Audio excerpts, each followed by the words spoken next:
झुंझुनू के पचेरी कला के मेन बाजार में एक व्यापारी की दुकान पर हमला करवाने के मामले में पुलिस ने मुख्य आरोपी हरियाणा के नारनौल सदर थाना इलाके के गोद गांव निवासी बदमाश योगेश यादव उर्फ वज्र को गिरफ्तार कर लिया है। वहीं अलग अलग जगहों पर दबिश देकर दुकान पर हमला करने वाले 3 नाबालिगों को भी निरुद्ध कर लिया है। प्रारंभिक जानकारी में सामने आए कि दुकानदार को डराने के लिए योगेश उर्फ वज्र ने गोद गांव और इसके पास के नाबालिगों की मदद ली और उन्हें दुकान पर हमला करने के लिए भेजा था। इसके बाद पुलिस ने आरोपियों का पीछा किया।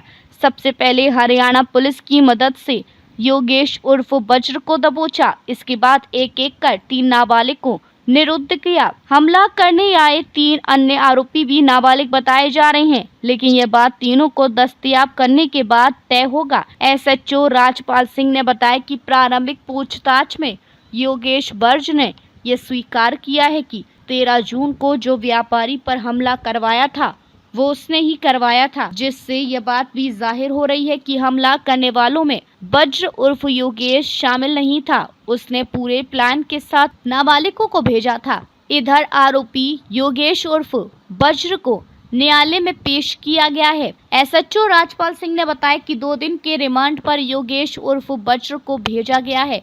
इस दौरान 40 दिन पहले दी गई धमकी और हाल ही में किए गए हमले को लेकर पूछताछ होगी।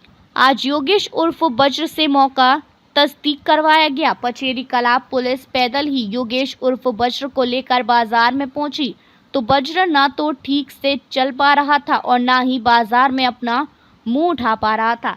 साथ ही पूरे रास्ते हाथ जोड़े जोड़े चल रहा था। फोन करके गोली चलाने जैसी धमकी देने वाला योगेश उर्फ वज्र की हेकड़ी निकली हुई सी दिखाई दी। उन्होंने बताया कि योगेश उर्फ वज्र के खिलाफ हरियाणा के सदर नारनौल में 6 और पचेरी कला थाने में 3 मामले दर्ज हैं। इनके अलावा सिंघाना में एक शराब ठेके में तोड़फोड़ करने के मामले में पिछले 6 महीनों से भी योगेश उर्फ वज्र की तलाश थी। तो वहीं सदर नारनौल पुलिस भी एक मामले में पीछे 1 महीने से योगेश उर्फ वज्र को तलाश रही थी। योगेश उर्फ वज्र की गिरफ्तारी अभी पचेरी कला के व्यापारी द्वारा 40 दिन पहले दर्ज करवाए गए मामले में की गई है। दुकान पर हमला करवाने के मामले में भी पुलिस सबूत मिलने पर योगेश उर्फ वज्र को गिरफ्तार कर सकती है। तो वहीं सदर नारनौल और सिंघाना पुलिस भी अपने अपने मामलों में वांछित योगेश उर्फ वज्र को गिरफ्तार करके ले जाएगी। 4 मई को परिवादी उपस्थित थाना होकर एक रिपोर्ट इस आशय की पेश की कि मेरे पास एक व्हाट्सएप कॉल आया जिसमें कहा कि मैं वज्र बोल रहा हूँ, मैं वही वज्र हूँ जो 2021 में आपकी दुकान पर फायरिंग की थी तथा मेरे को 1-2 दिन मिलने के लिए कहा। हमने उसको मना किया तो उसने कहा कि मैं वही वज्र हूँ, मैं 24 घंटे में 2021 वाली फायरिंग पुनः दोहरा दूंगा। इस प्रकार हमारे को डरा धमका कर हमसे पैसा ऐंठना चाहता है। आदि रिपोर्ट पर मुकदमा दर्ज किया गया। मुकदमा दर्ज किया जाकर अनुसंधान किया जाकर आरोपी की तलाश तलाशी की जा रही थी। आरोपी का महीने भर से पोस्ट चल रहा था। इसी दौरान आरोपी ने पुनः कुछ लड़कों को भेज कर परिवादी की दुकान पर 13 जून को पुनः घटना कारित कराई। सूचना मिलने पर घटना मौका स्थल पर गए। तुरंत अपराधियों का पीछा किया गया।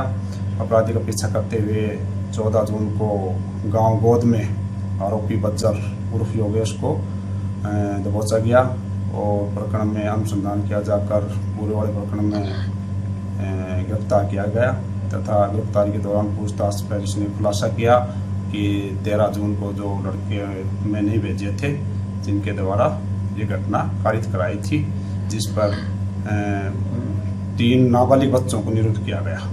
शेष आरोपियों की तलाश जारी है। इसको लेकर यह संदेश है कि आम जन में भय खत्म करना है और कानून व्यवस्था के प्रति विश्वास मजबूत करना है। इस प्रकार अपराधियों पर सतत कार्रवाई जारी रहेगी।